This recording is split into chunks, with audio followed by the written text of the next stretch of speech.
بسم الله الرحمن الرحيم. الحمد لله رب العالمين، والصلاة والسلام على رسوله النبي الكريم. أما بعد، أعوذ بالله السميع العليم من الشيطان الرجيم.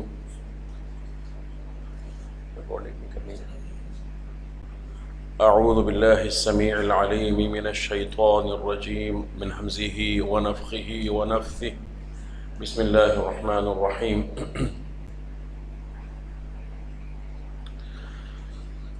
وكذلك جعلناكم أمة وسطا لتكونوا شهداء على الناس ويكون الرسول عليكم شهيدا وما جعلنا القبلة التي كنت عليها إلا لنعلم من يتبع الرسول ممن ينقلب على عقبيه وإن كانت لكبيرة إلا على الذين هدى الله وما كان الله ليضيع إيمانكم إن الله بالناس لرؤوف رحيم.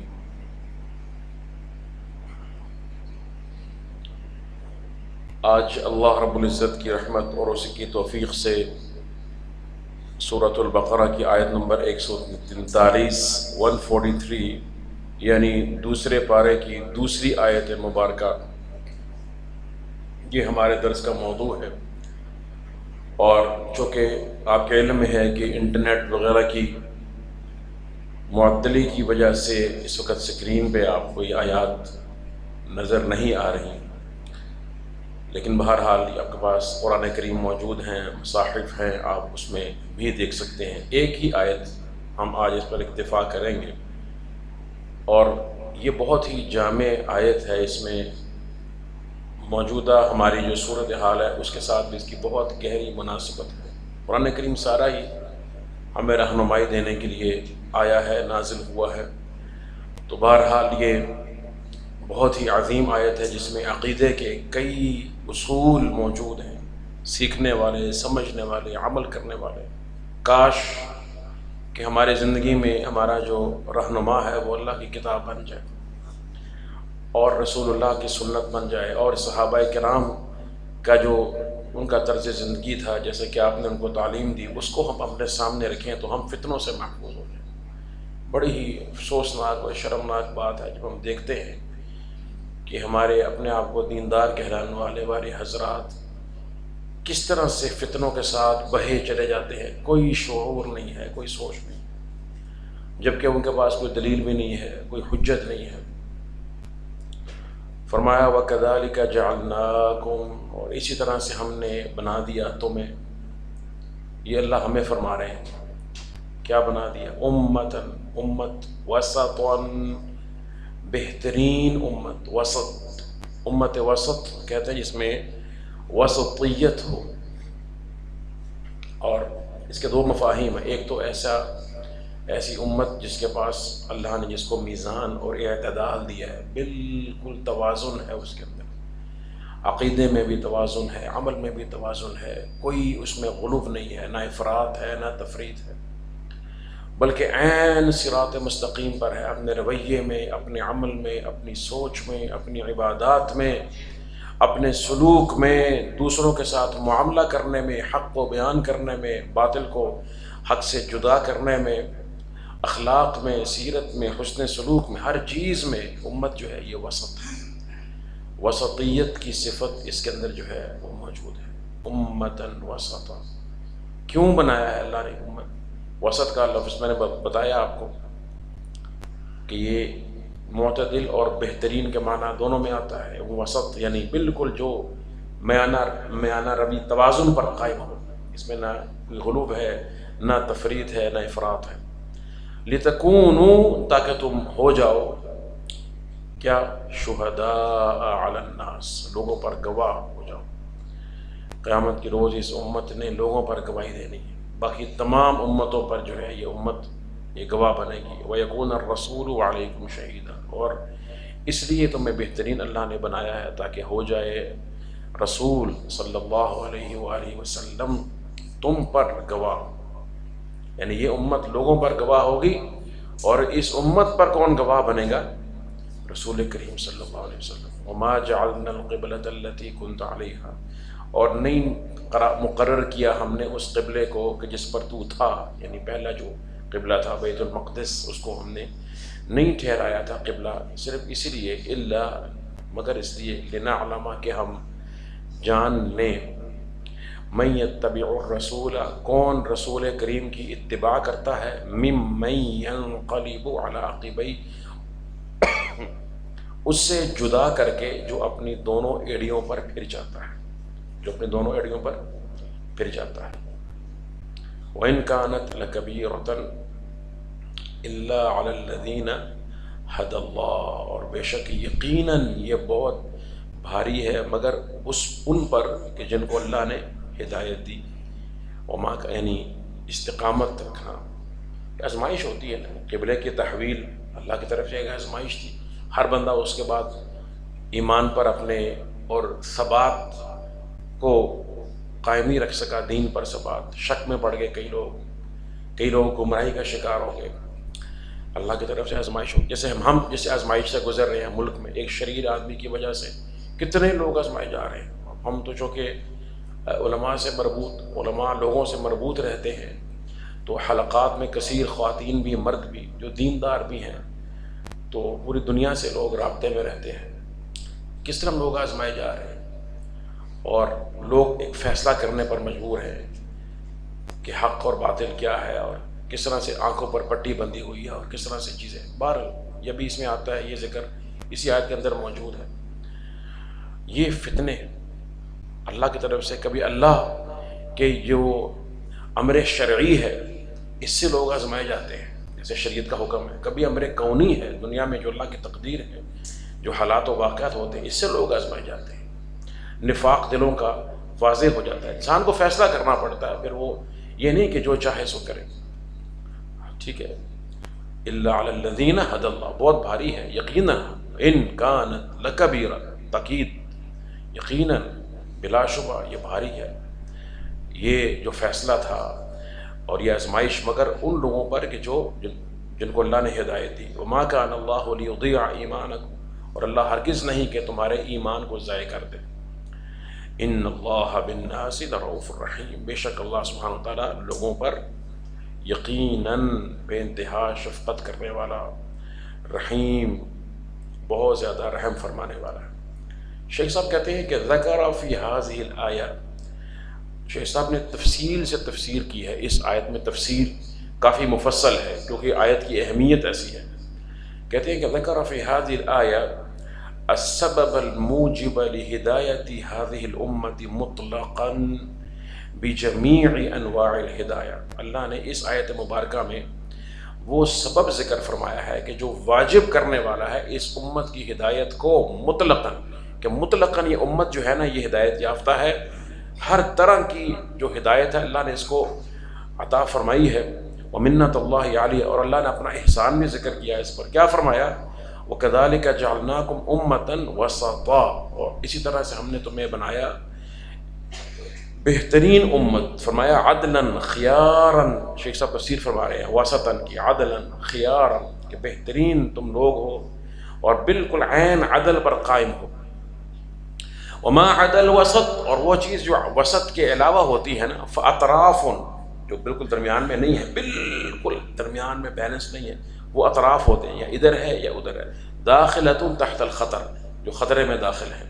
فجعل اللہ هذه الامة وسطا في كل امور الدین، تو اللہ نے بنایا اس امت کو وسط، معتدل، متوازن اور بہترین دین کے ہر معاملے میں، وسطا فی الانبیاء، انبیاء کے معاملے میں بھی، کس طرح سے؟ بین من غلا فیہم کالنصارى، یہ ان کے درمیان ہے جنہوں نے انبیاء کے معاملے میں غلو کیا، ان کو بڑھا دیا، جیسے عیسیٰ ابن مریم کو، لقد کفر الذین قالوا ان اللہ هو المسیح ابن مریم، انہوں نے کہا جی اللہ ہی مسیح ابن مریم ہے، معاذ اللہ، یا انہوں نے کہا کہ ان اللہ ثالث ثلاثہ، اللہ تین میں سے تیسرا ہے، یا انہوں نے کہا کہ قالت النصارى المسیح ابن اللہ، کہ مسیح اللہ کا بیٹا ہے۔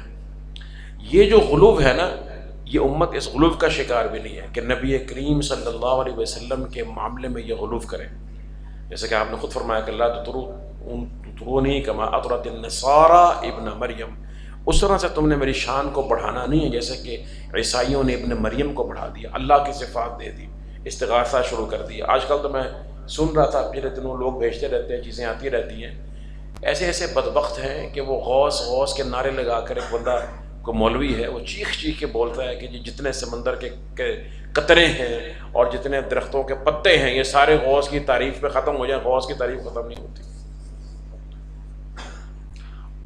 یہ شرک اکبر کفر ہے، صریح کفر اور شرک ہے۔ تو بہرحال یہ چیز غلوف کے اندر داخل ہے جو نصارہ نے کیا۔ وَبَيْنَ مَنْ جَفَاهُمْ كَالْيَهُودِ، اور ان کے بھی درمیان ہیں جنہوں نے ظلم کیا، جفا کیا اپنے انبیاء پر، جیسے یہود ہیں، بڑے بدبخت ہیں، یہ توہین کرتے۔ اور موسیٰ علیہ السلام میں ہر موقع پہ آپ دیکھیں نا انداز کیا ہے ان کا، وہ قال ادع لنا ربک، اپنے رب کو کہے ہمارے لیے یہ کرے وہ کرے، اس طرح کی باتیں۔ کبھی کہتے ہیں ید اللہ مغلولہ، معاذ اللہ کے ہاتھ تو بندھے ہوئے ہیں، اور کبھی کچھ ان اللہ فقیر ونحن اغنیاء، اللہ فقیر ہے معاذ اللہ، ہم غنی ہیں۔ اس امت میں اس معاملے میں بھی عدل ہے، بین آمنوا بہم کلہم علی الوجہ اللائق بذالک، کہ وہ تمام انبیاء پر ایمان لاتے ہیں اس طریقے سے جس طرح ان پر ایمان لانا چاہیے۔ آمن الرسول بما انزل الیہ من ربہ والمؤمنون کل آمن باللہ وملائکتہ وکتبہ ورسلہ لا نفرق بین احد من رسلہ وقالوا سمعنا واطعنا۔ یہ اس امت کی شان ہے، اس کا عقیدہ ہے۔ ووسطاً فی الشریعہ، اسی طرح وہ کہتے ہیں کہ شریعت میں بھی یہ امت بالکل عین وسطیت پر ہے، یہ صفت موجود ہے۔ کیسے؟ لا تشدیدات الیہود وآثارہم ولا تہاون النصارى، نہ تو یہود کی سختیاں اور ان کے بوجھ ہیں، عورت کو حیض آ گیا اس کو گھر سے نکال دو، یا اس کے پاس ہی نہیں جانا ہے اور اس کے بالکل قریب نہیں جانا ہے، اس کو اس طرح سے دیگر کپڑا کو اگر نجاست لگی تو ایسے ان پر تھا، کپڑا کاٹنے سے ہی پاک ہوگا، دھونے سے پاک نہیں۔ ان پر بہت سے ایسے بوجھ اور پابندیاں تھیں، کچھ اللہ کی طرف سے ان پر نافذ کی گئی تھی، جس کو ہمارے نبی نے آ کر اٹھایا صلی اللہ علیہ وسلم اللہ کے حکم سے۔ وَيَضَعُ عَنْهُمْ إِسْرَهُمْ وَالْأَغْلَالَ الَّتِي كَانَتْ عَلَيْهِمْ، اور یہ ایسے نبی ہے کہ جو تم پر سے تمہارے بوجھ اٹھاتا ہے، تمہاری بیڑیاں دور کرتا ہے۔ ان کو شرم پھر نہیں آئی، پھر یہ ان کے بارے میں بغض رکھتے تھے۔ وَلَا تَهَاوُنُ النَّصَارَى، اور نہ نصارہ جیسی کوئی جو ہے اس امت کے اندر مداہنت ہے، کمزوری ہے، وہ نجاست کی۔ آپ آج بھی دیکھیں نا، یہ جو مغربی اقوام ہیں، یورپین نیشنز، اکثر جو اپنے آپ کو کہتے ہیں کہ منسوب کرتے ہیں نصارہ کی طرف، ان کے ہاں تصور کیا ہے پاکی کا؟ گندگی ہے۔ آپ ان کو دیکھیں گے کہ سنک میں جو ہے پانی ہے، اسی میں ہاتھ بھی دھو رہے ہیں، کلی بھی کر رہے ہیں، غلاظت بھی موجود ہے، اور طہارت کا بیت الخلاء کے بعد تصور کتنا ان کے ہاں وہ سرے سے۔ اور بلکہ مسلمانوں کے بارے میں کہتے ہیں کہ ان میں سینسٹیوٹی زیادہ ہے، پانی کا استعمال ہی نہیں ہے، مگر کوئی شے کا استعمال نہیں کرتے، بسا اوقات گندگی ان کو احساس نہیں ہوتا۔ یہ چیزیں بہرحال ہیں۔ اللہ رب العزت اس امت کو طہارت میں بھی ہر چیز میں کمال دیا، ہمارے دین میں حسن ہے، اعتدال ہے۔ اور فرمایا شیخ صاحب کہہ رہے وہ فی باب الطہارۃ والمطاعم، اس طرح سے طہارت کے باب میں، کھانے پینے کے باب میں جو کھانے ہیں، لا کالیہود الذین لا تصح لهم صلاۃ الا فی بیعہم وکنائسہم، یہود کی طرح نہیں کہ جن کی نماز جو ہے ان کی عبادت گاہوں میں، بیع کی جمع ہے یہودیوں کی عبادت گاہ، اور کنیسہ کی جمع کنائس، اس میں نصارہ اور یہود دونوں کے لیے، اہل کتاب کے لیے آ جاتا ہے۔ پھر یہود کی اپنی بھی ایک عبادت گاہ خاص ہوتی ہے، اس کو ان عبادت گاہوں کو فہر کہتے ہیں، فہر، جس میں وہ اپنی تورات پڑھتے، اکٹھے ہو کر یاد کرتے، دوسرے کو سکھاتے، عید والے دن بھی اکٹھے ہوتے۔ ان کی نماز اسی میں ہوتی ہے، اس سے باہر نہیں ہوتی۔ لیکن اللہ نے ہمارے نبی کے لیے کیا کیا؟ جعلت للارض مسجدا وطہورا، ساری زمین ہی اللہ نے نماز پڑھنے کی جگہ بنا دی ہے، اور طہور، اس سے پاکی بھی حاصل ہو جاتی ہے۔ ولا یطہرہم الماء من النجاسات، اور پانی ان کو نجاستوں سے پاک نہیں کرتا۔ ان کے ہاں یہ چیزیں تھیں، اللہ نے اس امت کو دی۔ وقد حرمت علیہم الطیبات، بہت سی اللہ کی حلال کردہ اشیاء طیب ان پر حرام کر دی گئی تھی۔ کیوں؟ ان کے اپنے خبائث کی وجہ سے، ان کے اپنی نافرمانیوں کی وجہ سے اللہ نے ان پر، جیسے کہ اس امت پر بھی معاذ اللہ عذاب کی ایک صورت ہوتی ہے کہ اللہ بعض دفعہ جو چیزیں ہمارے ہاں موجود ہیں، حاضر ہیں، دستیاب، گندم ہے، آٹا ہے، چیزیں ہیں، وہ مفقود ہو جاتی ہیں گناہوں کی وجہ سے۔ طیبات ہیں لیکن انسان کے اوپر وہ ایک مصیبت بن جاتی ہے۔ حرمت علیہم الطیبات عقوبۃ لہم، ان پہ بطور سزا اللہ نے یہ کر دیا۔ ولاکن نصارا، اور نہ نصارا کی طرح ہے یہ امت، الذین لا ینجسون شیئا، جو کسی شے کو ناپاک سمجھتے ہی نہیں ہے، ولا یحرمون شیئا، نہ کسی شے کو حرام سمجھتے ہیں۔ خنزیر بھی کھا رہے ہیں، جو گند ملتا ہے کتے بھی کھا رہے ہیں، اور ڈشز بنا بنا کر اس کی وہ ان میں خبائث کا تصور ہی نہیں ہے، والعیاذ باللہ۔ بل اباحوا ما دب ودار، جو بھی آ گیا، جو میسر ہو گیا، زندہ مردہ، انہوں نے حلال کر لیے۔ بل طہارتہم اکمل طہارت واتمها، بلکہ اس امت کی جو طہارت ہے وہ طہارتوں میں بھی سب سے بہترین، کامل ترین اور اکمل ترین طہارت ہے۔ واباح اللہ لہم الطیبات من المطاعم والمشارب، اور اللہ نے ان کے لیے جو ہے وہ بہت سے طیبات کھانے پینے میں وہ حلال فرمائے ہیں، والملابس والمناکح، اور اسی طرح سے نکاح میں، لباس میں اللہ نے اس امت کے لیے بہت سی نعمتیں اور رخصتیں عطا فرمائی۔ وحرم علیہم الخبائث من ذلک، اور ان پر خبائث جو ہیں ان میں سے وہ حرام کر دی ہیں۔ فلہذہ الامۃ من الدین اکمل ومن الاخلاق اجلها ومن الاعمال افضلها، تو اسی طرح سے اس امت کے لیے دین میں سے وہ دین ہے جو اکمل ترین دین ہے، اخلاق میں سے وہ اخلاق ہیں جو اجل ہیں، اعلیٰ ترین، عمدہ ترین ہیں، اور اعمال میں سے وہ ہیں جو افضل ترین ہیں۔ وَوَهَبَهُمُ اللَّهُ مِنَ الْعِلْمِ وَالْحِلْمِ وَالْعَدْلِ وَالْإِحْسَانِ مَا لَمْ يَهِبْهُ لِأُمَّةٍ سِوَاهُمْ، اور اللہ نے اس امت کو وہ علم دیا، وہ حلم دیا، وہ عدل دیا، وہ احسان دیا جو اللہ نے اس کے سوا کسی اور امت کو نہیں دیا۔ فَلِذَلِكَ كَانُوا، اس لیے وہ تھے یہ امت کیا، أُمَّةً وَسَطًا، بہترین امت، کاملین، کامل ترین امت۔ کیوں؟ اب ذرا یہ بات سمجھیے، لِيَكُونُوا شُهَدَاءَ عَلَى النَّاسِ، تاکہ ہو جائیں وہ لوگوں پر گواہی دینے والے ہو جائیں، لوگوں پر گواہ بن جائیں، بسبب عدالتہم وحکمہم بالقسط، اپنی اس عدالت کی وجہ سے اور اپنے اس انصاف کے حکم کی وجہ سے۔ یحکمون علی الناس من سائر اہل الادیان، یہ تمام جو دوسرے دین کے پیروکار ہیں اس پر یہ امت قیامت کے روز ان کے بارے میں فیصلہ کرے گی، اللہ کے ہاں گواہ بنے گی۔ ولا یحکم علیہم غیرہم، ان پر کوئی دوسری امت جو ہے وہ فیصلہ نہیں کرے گی کہ یہ ٹھیک چلے تھے یا نہیں چلے تھے، ان کا عقیدہ ٹھیک تھا، ان کا یہ عمل درست، ان کا یہ منہج ٹھیک تھا یا نہیں۔ یہ امت دوسری امتوں کے مناہج کے بارے میں گواہی دے گی کہ وہ درست تھے، صحیح تھے یا نہیں تھے۔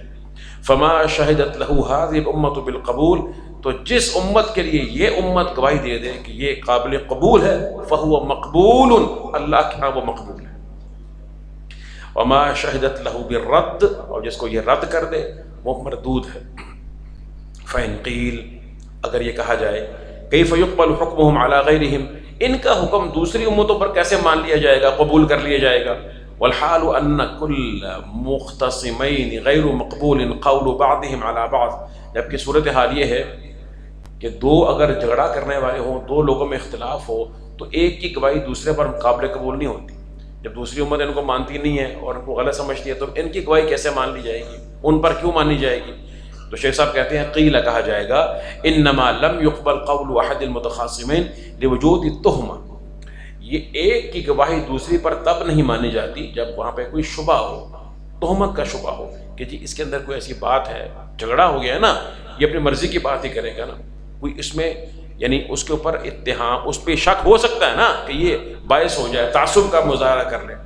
فَإِذَا انْتَفَتِ التُّهْمَةُ، جب یہ شک رہے ہی نا کہ امت ہے ہی ایسی کہ جس میں عدل ہے، اس میں عدل ہے، اس میں جو ہے وہ عصمت ہے، معصوم ہے، ابھی میں اس کی وضاحت کرتا ہوں، نشان نہیں ہونا امت معصوم کیسے ہے، جب اس میں کوئی شک ہی نہیں رہا، کوئی رہے بھی نہیں ہے، تو پھر کیوں نہیں، پھر تو مانی جائے گی۔ وحصلت العدالۃ التامہ، جب کامل عدالت مل گئی اس امت کو کہ کامل عدالت، اس میں کوئی غلطی ہے ہی نہیں، کما فی ھذہ الامہ، جیسا کہ یہ امت ہے، تو پھر یہ چیز جو ہے وہ ان کا اعتراض نہیں ہو سکتا۔ فإنما المقصود الحکم بالعدل والحق، کہ مقصود کیا ہے کہ حکم ہو عدل کے ساتھ اور حق کے ساتھ۔ وشرط ذلك العلم والعدل، اور عدل کے لیے شرط یہ ہے کہ علم بھی ہو اور عدل بھی ہو، علم بھی ہو جس بات کی گواہی دے رہی ہے، پتہ ہو کہ باقی گواہی صحیح ہے، اور عدل بھی ہو. وہما موجودان فی ہذہ الامہ، یہ دونوں چیزیں اس امت کے اندر موجود ہیں. فقبل قولها، اس کا قول جو ہے وہ قبول کر لیا جائے گا. فإن شک شاک فی فضلها، پھر اگر کوئی شک کرنے والا اس امت کی گواہی میں شک کرے کہ بھئی یہ کیسے ہو سکتا ہے، یہ بھی تو امت ہے ہماری طرح کی، اس کی گواہی کون دے گا؟ اسے کون بتائے گا کہ یہ بھی عادل ہے، یہ عادلہ ہے یا نہیں، اور وسطیہ کی صفت اس میں ہے یا نہیں؟ تو وطالب مزکیا لہا، اور بتایا کون اس کی تزکیہ کرے گا، اس کا تزکیہ کون کرے گا؟ تو فرمایا فہو اکمل الخلق نبیہم صلی اللہ علیہ وسلم، اس امت کا تزکیہ وہ کریں گے جو محمد رسول اللہ ہے، جو اکمل الخلق ہے، جن کا تزکیہ سب پر بھاری ہے، جن کا تزکیہ سب پر بھاری ہے. یہ اس امت کا تزکیہ جب فرما دیں گے تو بات ختم، نہ کسی نبی کو اعتراض، نہ کسی امتی کو اعتراض. یہ تھوڑا سا اب ذرا مسئلہ اب سمجھنے والا ہے. یہ نبی علیہ الصلوۃ والسلام کو سمجھ میں آ گیا کہ آپ معصوم ہیں، وحی میں، شہادت میں، عدل میں، ہر چیز میں. لیکن یہ جو امت کی جو عصمت ہے کہ امت یہ کس پہلو سے ہے؟ یہ اس پہلو سے ہے کہ امت جس مسئلے پر متفق ہو جائے، جسے ہم اجماع کہتے ہیں نا، آپ نے سنا ہوگا اجماع کے لفظ، جس مسئلے پر امت، اور امت سے مراد سب سے پہلا طبقہ اور اس کے بعد آنے والے لوگ ہیں. سب سے پہلا طبقہ کون سا ہے؟ صحابہ کرام رضوان اللہ علیہم اجمعین. جس مسئلے پر وہ اتفاق کر لیں وہ غلط نہیں ہو سکتا، اس کو اللہ نے اپنے قرآن کے ذریعے اور نبی کریم نے اپنی حدیث کے ذریعے سند دے دی کہ وہ حق ہے، وہ حق ہے. جس منہج پر صحابہ کرام اکٹھے ہو جائیں، جس دین پر، جس عقیدے پر وہ مجتمع ہو جائیں، اس کے خلاف کوئی تابی جا سکتا ہے نہ تبا تابی جا سکتا ہے. بات کی تو بات ہی نہیں ہے نا. تو اللہ کے رسول نے خود ہی اپنے ساتھ شامل فرمایا نا ان کو کہ ما انا علیہ وصحابی، کہ اس پر میں میرے صحابہ ہیں، اور فرمایا علیکم بسنتی وسنت الخلفاء الراشدین المہدیین. اور اس لیے ابن تیمیہ فرماتے ہیں کہ اگر کوئی چیز صحابہ کرام کے ہاں اگر معروف ہو جائے، مشہور ہو جائے، کوئی اس کی مخالفت نہ کرے، ایک چیز دین کا مسئلہ ہے اور معروف ہو گیا اور سب لوگوں کو علم میں آ گیا، کسی نے اس کی مخالفت نہیں کی، مسئلہ ایسا ہے جو مشہور ہونے والا ہے، چھپا ہوا نہیں ہے، کسی سے غلطی ہوگی، دو چار بندوں کے پاس دی ہوگی، مشہور ہو گیا مسئلہ، معروف ہے صحابہ کرام کے ہاں اور سب نے اسے قبول کر لیا، مسئلہ حق ہے، ختم بات، مزید دلیل کی ضرورت نہیں ہے. بلکہ اس کے بعد میں آنے والا صحابہ کرام کے اس اجماعی موقف کی مخالفت نہیں کر سکتا، کرے گا تو وہ کیا ہوگا؟ وہ گمراہ ہوگا، وہ گمراہ ہوگا. کتنا خوبصورت دین. اور بلکہ ایک حدیث میں آتا ہے، نبی صلی اللہ علیہ وسلم نے فرمایا ایما مسلم شہد اربعۃ بخیر ادخلہ اللہ الجنہ. حضرت عمر فرماتے ہیں نبی صلی اللہ علیہ وسلم نے فرمایا تھا ہمیں کہ کوئی مسلمان ایسا اگر چار لوگ صحابہ کرام میں سے چار لوگ اگر اس کے بارے میں گواہی دے دیں کہ یہ خیر پر ہے، وہ جنتی ہے. بلکہ ایک حدیث میں اور بھی آتا ہے کہ اس طرح سے جنازہ گزرا تو صحابہ نے اس کے بارے میں تعریفی کلمات کہے، مرنے کے بعد مشہور تھا. ویسے کسی کی غیبت نہیں کرنی چاہیے، منع ہے، فرمایا ہے کہ مر گیا اس کا معاملہ فإنهم أفضوا إلى ما قدموا، مر گئے ان کا معاملہ اللہ کے پاس چلا گیا. لیکن جو معروف ہو جائے، فسق سے معروف ہو گیا، یہ بڑا بدبخت تھا، شرارتی تھا، ظالم تھا، فاسق تھا، تو صحابہ نے کہا اللہ کے رسول کی موجودگی میں اس کے بارے میں ایسے کلمات کہے کہ یہ تو ایسا ایسا تھا، یعنی اس کے بارے میں برے کلمات کہے. فرمایا وجبت وجبت. پھر ایک جنازہ گزرا، واثنوا علیہ خیرا، اس کی تعریف کی تو آپ نے فرمایا وجبت وجبت، واجب ہو گئی. بعد میں صحابہ کرام نے پوچھا، فرمایا کہ جس کی تم نے تعریف کر دی نا صحابہ کرام، تو علماء نے مسئلہ بیان کیا ہے کہ اس سے مراد یہ ہے کہ جو چیز بذات خود حق ہو اور صحابہ کرام جیسے عادل لوگ اگر اس کی مسلمان، ایسے جو صحابہ کرام کے منہج پر ہیں، اس عقیدے پر ہیں، اس عمل پر ہیں، اس طرح کے لوگ، گناہ ہو سکتا ہے، صحابہ کرام معصوم تو نہیں تھے نا، لیکن جب سب لوگ جو صحابہ کرام کے منہج اور عقیدے پر ہیں جب وہ گواہی دے دیں اس طرح سے، اللہ کے رسول نے فرمایا کہ اس کے لیے جنت واجب ہوگی. اور جس کے لیے انہوں نے برائی کر دی، اہل حق نے، علماء خاص طور پر جو صحابہ کرام کے وارثین ہیں، علم والے لوگ، علماء ربانی، جب وہ کہہ دیں کہ اس میں شر ہے، یہ فلاں، فرمایا کہ وجبت لہ النار، اس کے لیے جہنم واجب ہوگی. انتم شہداء اللہ فی الارض، وہی بات کہ تم زمین میں اللہ کے گواہ ہو، تمہاری گواہی زمین میں بھی اللہ کی رحمت سے یہ معتبر ہے. اور میں آپ سے یہ پوچھتا ہوں کہ صحابہ کرام رضوان اللہ تعالیٰ اجمعین، ابھی ہم آج اس سے گزرے ہیں، بڑی تکلیف دہ اور شریر قسم کے مناظر آپ نے بھی دے، ہم میں سے ہر شخص دکھی ہے، جو فساد مچایا گیا، املاک جلائیں، توڑ پھوڑ، آوارہ لوگ، آوارہ جنہیں کوئی شرم نہیں، کوئی حیا نہیں ہے، کوئی دین کے لیے نہیں نکلا ہوا ہے، کوئی اس کے لیے نہیں نکلا کہ فرانس نے تو ہند رسالت کی، اگر اس کے لیے بھی نکلے سڑکوں میں توڑ پھوڑ کے، ہم تب بھی قائل نہیں ہیں۔ ہمیشہ کہتے ہیں کہ یہ انداز سنت کے خلاف ہے، لیکن حق بیان ضرور کرنا چاہیے اور اللہ کے عذاب سے ڈرانا چاہیے۔ جو بھی ذمہ دار ہے ہر شخص تک یہ بات پہنچانی چاہیے، پھر اس کے بعد وہ جانے، اس کا رب جانے۔ لیکن یہ کس لیے نکلے ہوئے ہیں؟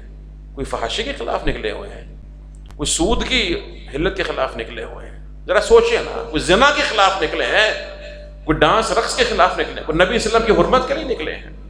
کس لیے نکلے ہیں؟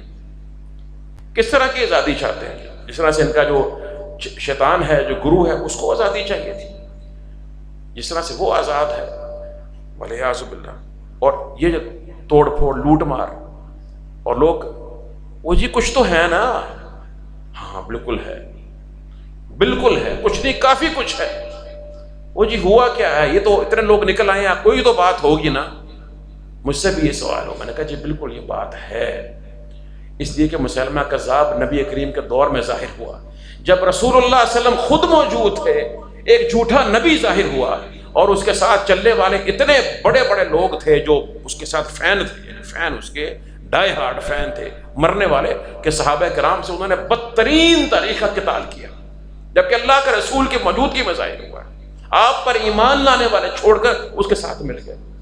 ہوتا ہے جب آپ برانڈ کرتے ہیں، کسی کی روحانی برانڈنگ کرتے ہیں، دماغ خراب کر دیتے ہیں، جس طرح اس کو 4 سال سے ہم کہتے رہے علماء سے کہ عوام جاہل ہوتے ہیں، لوگ جاہل ہیں، لوگوں کو نہیں پتا، یہ اس کو پیر، ولی، مرشد، آج کتنی، ابھی آپ دیکھیں سوشل میڈیا پر جگہ جگہ سے وہ چیزیں اب پیجز پاپ اپ ہو کے آ رہے ہیں۔ ابھی ایک ملعونہ کوئی عورت ہے، اس نے وہ کہتی ہے کہ جو عمران خان کے لیے مرے گا وہ صحابی ہے، میں نے خود سنا ہے، کہتی ہے کہ وہ صحابی ہے، جس طرح اللہ کے رسول کے صحابہ ہوتے تھے نا، اس طرح یہ صحابی ہے۔ اور کوئی کہتا ہے یہ پیغمبر تو نہیں آ رہا، طریقے سے اس کو یہ سارا کام بار بار ہے، آپ کو سمجھ نہیں آ رہا کیا ہو رہا ہے؟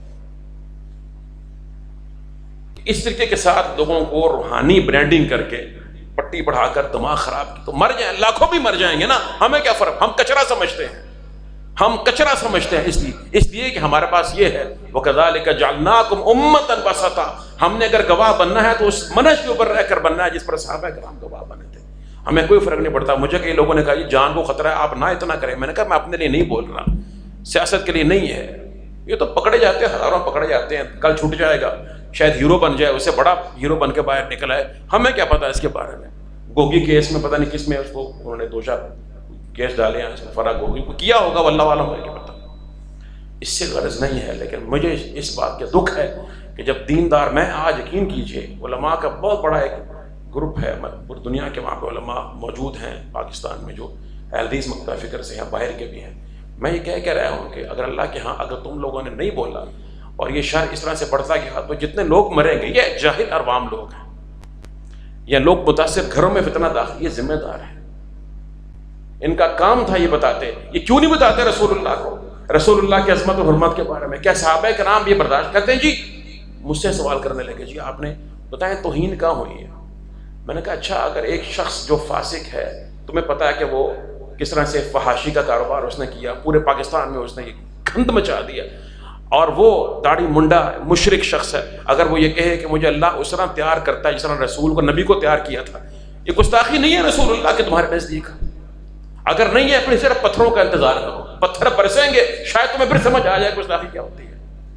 عروہ بن مسعود الثقفی، عروہ بن مسعود الثقفی، صحیح بخاری کی روایت ہے، یہ صلح حدیبیہ کے موقع پر مذاکرات کرنے کے لیے رسول اللہ کے پاس گئے صلی اللہ علیہ وسلم، صحابہ کرام کے پاس، مشرکین مکہ کی طرف سے گئے۔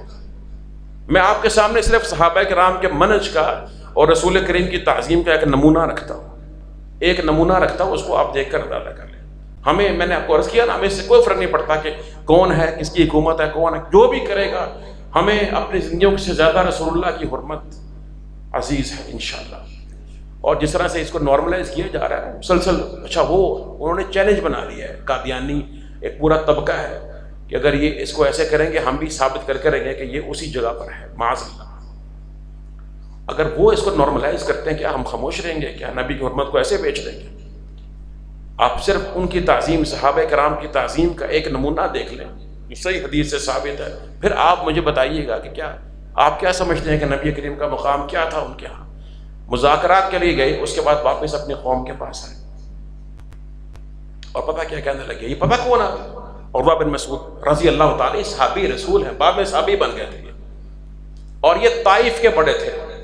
یہ وہ بڑے تھے قرآن میں جو کہا نا لولا نزل هذا القرآن على رجل من القريتين عظیم، کہ جو مکہ کا ایک بڑا ہوتا کوئی ابو جہل جیسا یا طائف کا کوئی بڑا ہوتا عروہ جیسا، اس پر قرآن آتا، اس پر کسی پر یتیم پر قرآن آنا تھا صلی اللہ علیہ وآلہ وسلم۔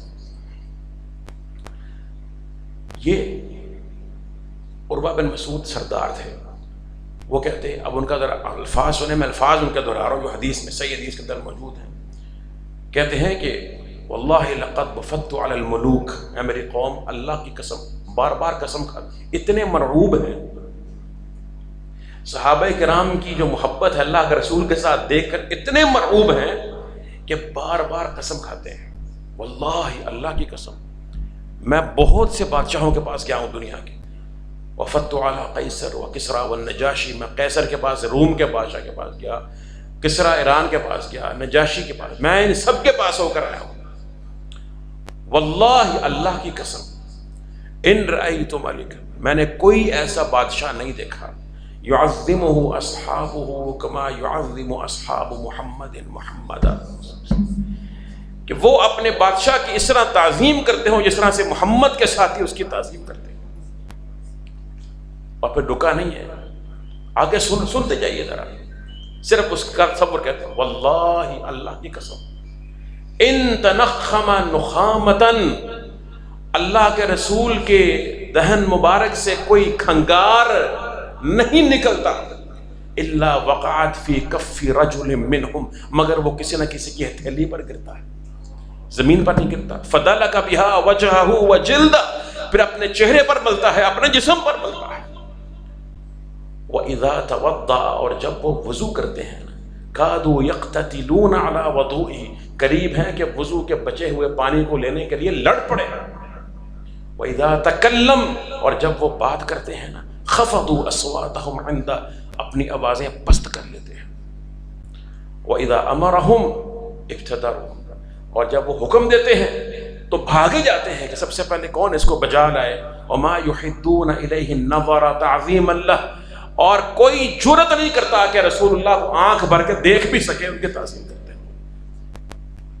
وہ تعظیم کیا ہو؟ تم جاہل ہو، اگر تمہاری داڑھیوں نے، تمہاری نمازوں نے تمہیں ادب ہی نہیں سکھایا رسول اللہ کا، تمہیں پتہ نہیں کہ توہین ہوتی کیا ہے۔ وہ بکتا رہا، اس کی مجلسوں میں لوگ کہتے رہے کہ لیلۃ القدر سے بڑی رات ہے، اور کوئی کہتا رہا کہ جی لا الہ الا اللہ اس نے سکھایا، کوئی کہتا رہا جی پتہ نہیں کتنا بڑا یہ ولی ہے، ایک خبیث نے کہہ دیا، وہ جو بدفطرت بچہ تھا کوئی خبیث، اس کو تیار کیا جنہوں نے، اس نے یہ کہہ دیا کہ جو تو جیسے وہ پیدا ہوا ویسے، اب اس کے بعد یہ بکواس کہہ رہی توہین کیا ہوتی ہے، ہمیں تو سمجھ نہیں آ رہی، مولویوں کو سمجھ، تمہیں برقعے والیوں کو سمجھ نہیں آتی ہے، داڑھی والیوں کو سمجھ نہیں آتی ہے، ہمیں کیا فرق پڑتا ہے اس سے؟ نہ سمجھو، اللہ نے چھانٹی نہیں کرنی ہے قیامت قریب، کیا منافق اور غیر منافق آخر چھانٹی ہونی ہے نا، اسی طرح کے واقعات تو ہوتے ہیں، اور کیا ہوگا اس وقت؟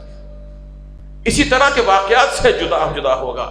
ہمیں یہ قبول ہے، واللہ ہم ایک بھی رہ جائے، ہم میں سے اکیلا بھی رہ جائے دنیا میں، ہمیں یقین ہونا چاہیے کہ باطل باطل ہے، نہ کسی کی حکومت کے آنے سے نہ جانے سے، اقتدار میں ہو یا نہ ہو، اس سے کوئی فرق نہیں پڑتا، ساتھ کتنے لوگ چلتے ہیں کتنا نہیں چلتے ہیں، اس سے کوئی فرق نہیں پڑتا، ہمارا کام حکم شرعی کو بیان کرنا ہے۔ امتاً وسط ہیں ہم امت وسط ہیں، اپنے دین پر اعتماد کیوں نہیں ہے ہمیں؟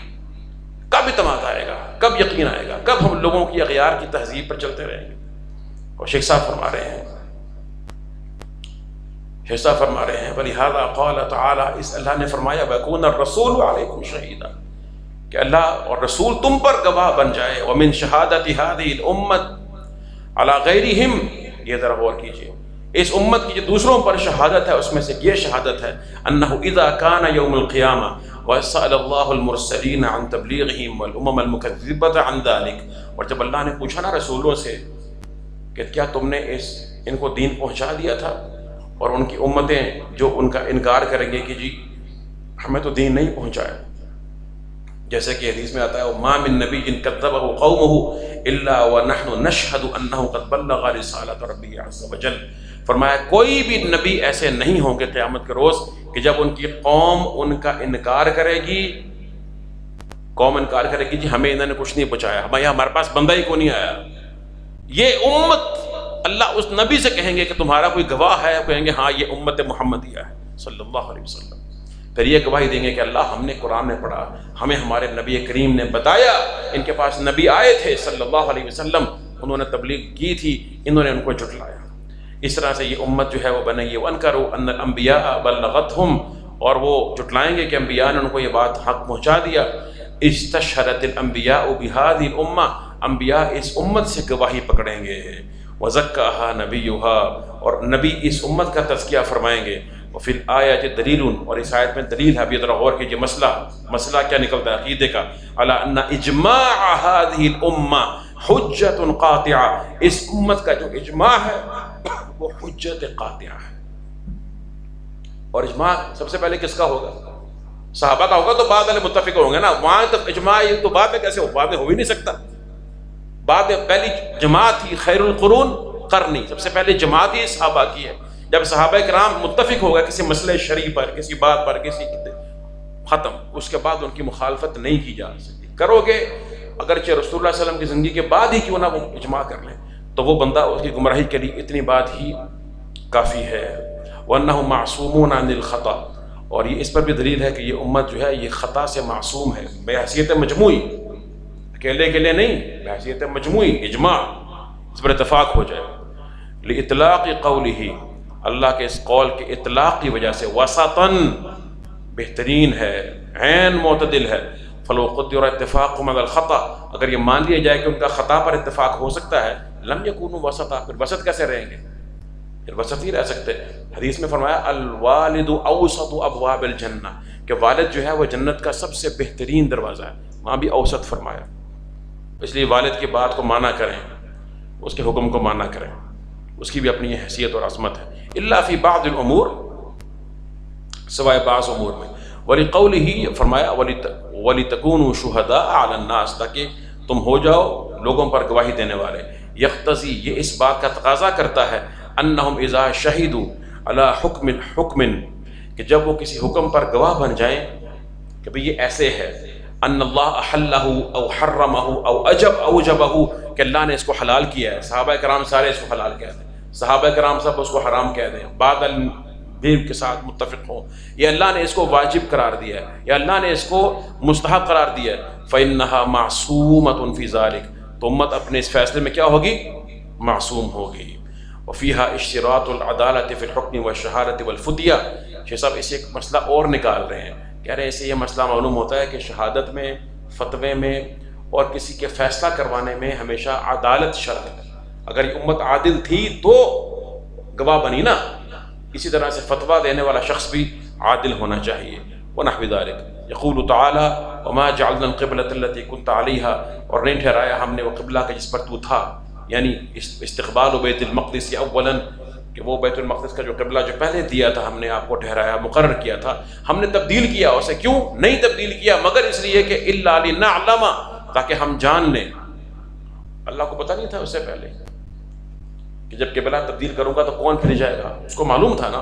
پھر یہ کیوں کہا کہ ہم جان لیں؟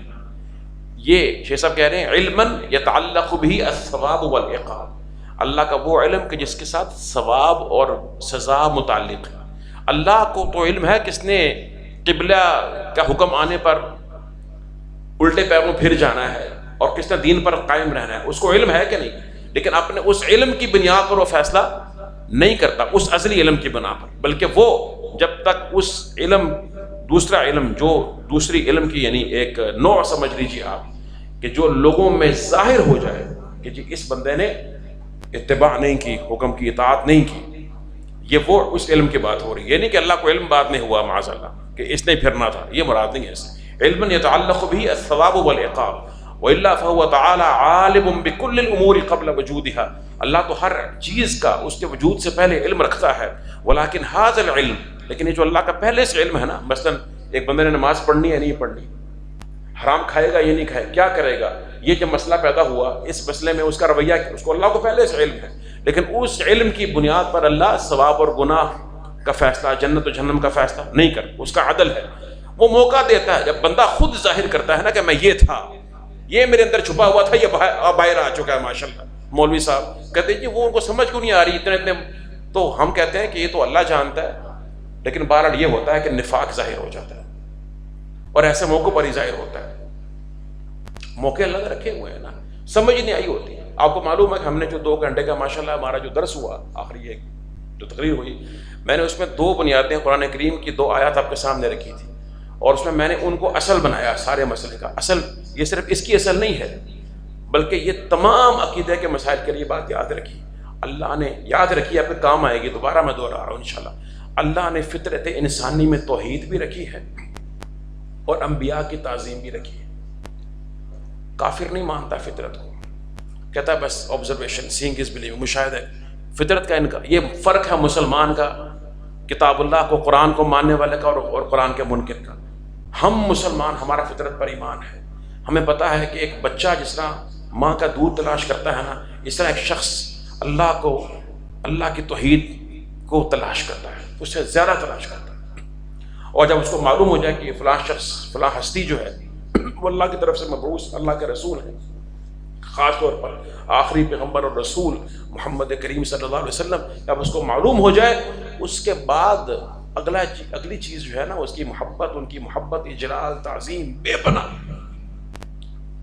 اور ان کے حکم کے آگے سر تسلیم خم، یہ فطرت کے اندر موجود ہے، شریعت کے آنے سے بھی قبل، یعنی باقی تفصیلی احکامات کے بھی آنے سے قبل، عقل سے بھی پہلے، یہ بات سمجھیے ذرا، اس کی طبیعت فطرت میں اللہ نے رکھ دیا ہے۔ میں نے آپ کو آیت سنائی، اللہ نے میثاق لیا، اخذ اللہ میثاق النبیین، اور دوسرا توحید کا بھی، دونوں میثاق اللہ نے لیے ہیں۔ یہ 2 آیتیں اصولی میں نے اس لیے بیان کی تھی کہ ہمارا فرق آپ کو کہتا رہنا، یہ مجھے سمجھ نہیں آ سکی یار وہ ادب کیا ہوتا ہے، ہم مان لیں گے، قرآن کو جھٹلا دیں، پھر یہاں قرآن کو اللہ کو جھٹلا دیں معاذ اللہ، یا اس کو منافق ٹھہرائیں، یہ جھوٹ بولتے ہیں۔ شیخ صاحب یہ فرما رہے ہیں اس علم سے اللہ کا فیصلہ، ولیکن ھذا العلم، لیکن یہ جو علم ہے نا، لا يعلق علیہا ثوابا ولا عقابا، اللہ اس پر ثواب و عقاب مرتب نہیں کرتا، لتمام عدلی، اپنے کمال عدل کی بنا پر، واقامت الحجت علی عبادہ، اور اپنے بندوں پر اپنی حجت قائم کرنے کے لیے، بل اذا وجدت اعمالهم، بلکہ جب ان کے اعمال سامنے آتے ہیں نا، بندوں نے عمل کیا کیا، ترتب علیہا الثواب والعقاب، ان اعمال پر ثواب یا عقاب، سزا یا گناہ جو ہے وہ مرتب ہوتا ہے۔ جی مرتب ہوتا ہے، لگتا ہے یہاں پہ تھوڑا سا کوئی بیٹھا ہوا شاید۔ اچھا تو فرمایا، ہاں یہ وما جعلنا القبلة التي كنت عليها، أي شرعنا تلك القبلة لنعلم ونمتحن، ہم نے یہ قبلہ جو ہے نا، پہلے بیت المقدس مقرر کیا، بعد میں اس کو تبدیل کیا اللہ نے، جو اس لیے تاکہ ہم یہ جان لیں اور یہ امتحان کر لیں۔ کیا امتحان کر لیں؟ من یتبع الرسول، کون رسول کی اتباع کرتا ہے، ویؤمن بھی، اور ان پر ایمان لاتا ہے، فیتبعہ علی کل حال، اور ہر حال میں ان کی اتباع کرتا ہے۔ کیوں؟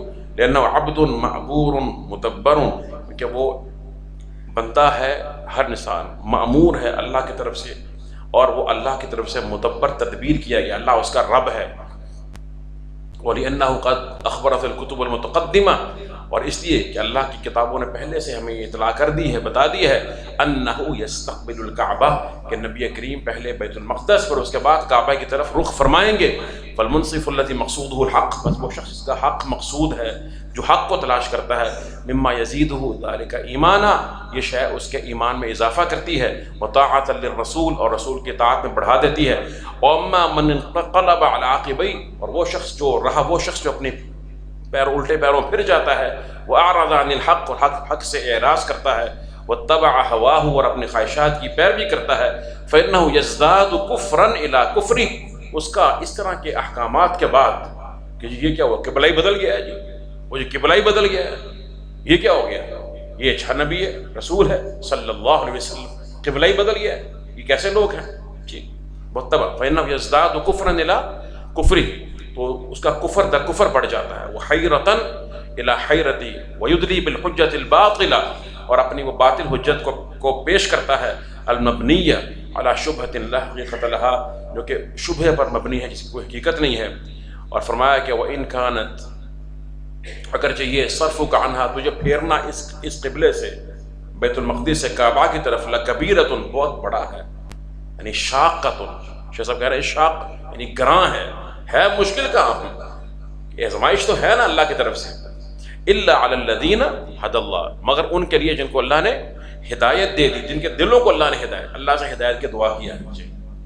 فتنوں کے دور میں نا کوئی شخص دعویٰ نہ کرے اپنے ایمان کا، کوئی شخص بھی، ہم سب کمزور ہیں، ایک جھٹکا لگتا ہے بندہ صبح کچھ ہے رات تو کچھ اور ہے، فتنے میں اگر اللہ کی رحمت شامل ہے، صرف اور صرف اللہ کی توفیق سے انسان، اس نے ہمیشہ اللہ سے دلوں کے بارے میں دعا، جیسے اللہ کے رسول کیا کرتے، یا مقلب القلوب ثبت قلبی علی دینک، فرمایا لکبیرۃ شاقۃ الا علی الذین ھدی اللہ فعرفوا بذلک نعمت اللہ علیہم وشکروا واقروا له بالاحسان حيث وجههم الى هذا البيت العظیم الذي فضله على سائر بقاع الارض، کہ انہوں نے اللہ کا شکر ادا کیا کہ اللہ نے ان کو اس عظیم گھر کی طرف رخ کرنے کی توفیق دی، اس کا حکم دیا جس کو اللہ نے تمام روئے زمین کے تمام خطوں پر فضیلت عطا فرمائی ہے۔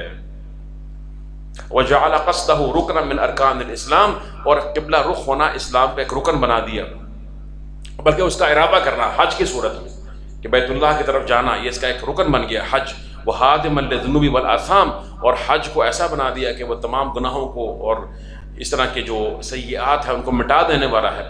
فلہذا خف علیہم ذلک، ان پر یہ چیز ہلکی ہو گئی، انہوں نے قبول کر لیا، دل میں اللہ نے ہدایت ڈال دی، وشق علی من سواہم، اور ان کے علاوہ جو دوسرے لوگ تھے اللہ نے ان پر یہ چیز مشکل کر دی۔ ثم قال تعالی وما كان اللہ لیضیع ایمانکم، یہ بس آخری ٹکڑا ہے، ذرا سمجھ لیجئے، بہت خوبصورت پیغام ہے۔ فرمایا وما كان اللہ لیضیع ایمانکم، فرمایا کہ اللہ ہرگز نہیں کہ تمہارے ایمان کو ضائع کر دے، کہ جو شخص رجوع کرتا ہے نا حق کی طرف، اللہ اس کا ایمان محفوظ کر دیتا ہے، یہ مطلب ہے ما کان اللہ علیہ، ہرگز نہیں ہے کہ تمہارے ایمان کو، شیخ صاحب کہتے ہیں ما ينبغي له ولا يليق به تعالی، اللہ کے لائق ہی نہیں ہے یہ، کیا بل هي من الممتنعات علیہ، بلکہ اللہ کے لیے یہ ناممکن ہے، اللہ نے خود اس کو ناممکن ٹھہرایا اپنے لیے، فاخبر انه ممتنع علیہ ومستحیل ان یضیع ایمانکم، کہ وہ تمہارے ایمان کو ضائع کر دے۔ وفی ھذا بشارۃ عظیمۃ، اس میں بہت بڑی بشارت ہے، کس کے لیے؟ لمن من اللہ علیہم بالاسلام والایمان، جس کو اللہ نے اسلام کی، ایمان کی اور اطاعت رسول کی ہدایت دی ہے، بان اللہ سیحفظ علیہم ایمانہم، اللہ ان کے ایمان کی حفاظت کرے گا۔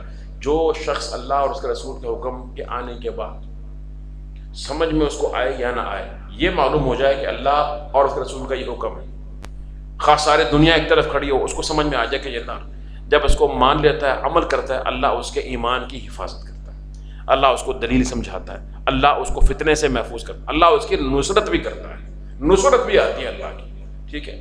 اور فرمایا کہ وحفظہ نوعان، اور ایمان کی حفاظت جو ہے وہ دو طرح سے ہے، حفظ عن الضیاع والبطلان، ضائع ہونے سے، باطل ہونے سے بچانا، بعصمتہ لہم عن کل مفسد ومزیل لہ ومنقص من المحن المقلقۃ والاہواء الصادہ۔